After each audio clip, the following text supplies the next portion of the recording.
హైదరాబాద్లో ఏ విధంగా అయితే లేక్ ప్రొటెక్షన్ కోసం మనం హైడ్రా పెట్టి ఒక ప్రత్యేకంగా డ్రైవ్ మొదలు పెట్టినామో, కొంతమంది స్వార్థపరులు ఈ చెరువులను ఆక్రమించుకొని వాళ్ళు ఇల్లు కట్టుకోవడము, ఫామ్ హౌజులు కట్టుకోవడము, లేకపోతే ఆ స్థలాలను ఆక్రమించి లేఅవుట్లు వేసి అమ్ముకోవడం ఏదైతే చేస్తున్నారో ఇది క్షమించరాని నేరము. ఇవాళ ప్రకృతి వైపరీత్యానికంటే కూడా ఇలాంటి ఆక్రమణదారులు చేసిన తప్పుడు చర్యల వల్ల తీరని నష్టం మనకు జరుగుతున్నది. దీనికి ఎక్కడో ఒక దగ్గర పులి స్టాప్ పెట్టవలసిన బాధ్యత ప్రభుత్వం మీద ఉన్నది. అందుకే ఎంత ఒత్తిడి వచ్చినా వెనక్కి తగ్గకుండా హైడ్రాను తీసుకొచ్చి అధికారులను అప్రమత్తం చేసి ప్రభుత్వం దగ్గర ఉన్న లేక్లకు సంబంధించి, చెరువులకు సంబంధించిన వివరాలను సేకరించి full tank level, buffer zone, అదేవిధంగా క్యాచ్మెంట్ ఏరియాలో అంటే నాలాలు ఏవైతే ఆక్రమించుకున్నో వాటి అన్నిటిని కూడా తొలగించే కార్యక్రమం చేపట్టినాం. ఇవాళ ఇది జిల్లాలకు కూడా విస్తరించాలి అని చెప్పి డిమాండ్ వస్తుంది. నేను అనేది ఏంటంటే హైదరాబాద్ పరిమితిలో ఒక ఏర్పాటు చేసిన యంత్రాంగము, జిల్లాలలో కూడా మీరు ఇట్లాంటిది ఒక సిస్టమ్ని ఎవాల్యుయేట్ చేసుకోండి. ఎవరున్నా తొలగించాల్సిందే. ప్రకృతి మీద మనం దాడి చేస్తే ప్రకృతి మన మీద దాడి చేస్తుంది. ఈ గుణపాఠం జరిగిన సంఘటనల నుంచి మనం నేర్చుకోవాలి. మనిషి అనే వాడికి ఆలోచన చేసే శక్తి ఉంది కాబట్టి ప్రకృతిని మనం చెరబట్టాలని చూస్తే ఆ ప్రకృతి ప్రకోపిస్తే ఏం జరుగుతో మనం కళ్ళతో చూస్తున్నాము. అది ఉత్తరాఖండ్ కావచ్చు, లేకపోతే తెలంగాణ కావచ్చు, విజయవాడ కావచ్చు, లేకపోతే హైదరాబాద్ కావచ్చు. ఎక్కడైనా ప్రకృతి మీద మనం దాడి చేస్తే అది తప్పకుండా దాని యొక్క దుష్ఫలితాలు మనం చవి చూడవలసిన పరిస్థితి ఉంది. అందుకే నేను స్పష్టంగా అధికారులకు ఆదేశాలు ఇస్తున్నా. నేను ఎంక్వైరీ కూడా ఆర్డర్ చేస్తా.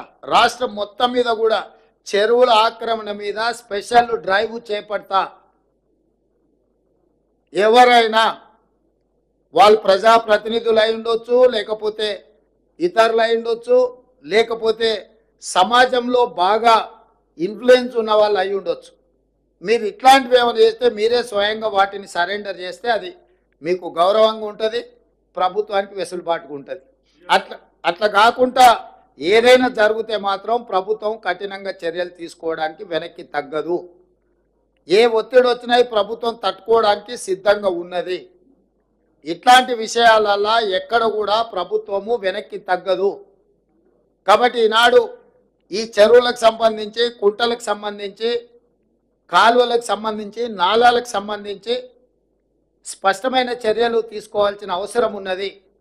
అందుకే కలెక్టర్ గారికి నేను ఆదేశాలు ఇస్తున్నా. మీ పరిధిలో ముఖ్యంగా మహబూబాబాద్లో ఈ చెరువుల ఆక్రమణ కూడా అధికారిక రికార్డులను మీరు ఒక్కసారి సమీక్షించుకొని ఈ ఆక్రమణలకు సహకరించిన అధికారుల మీద కూడా చర్యలు తీసుకోవాల్సిన అవసరం ఉన్నది.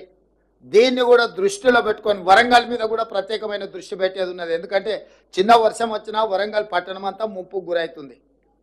మేము కొన్ని చర్యలు చేపట్టడం వల్ల గత 3 రోజులుగా అత్యధిక వర్షాలు వచ్చినా హైదరాబాద్లో కొంత నియంత్రించగలిగినాము.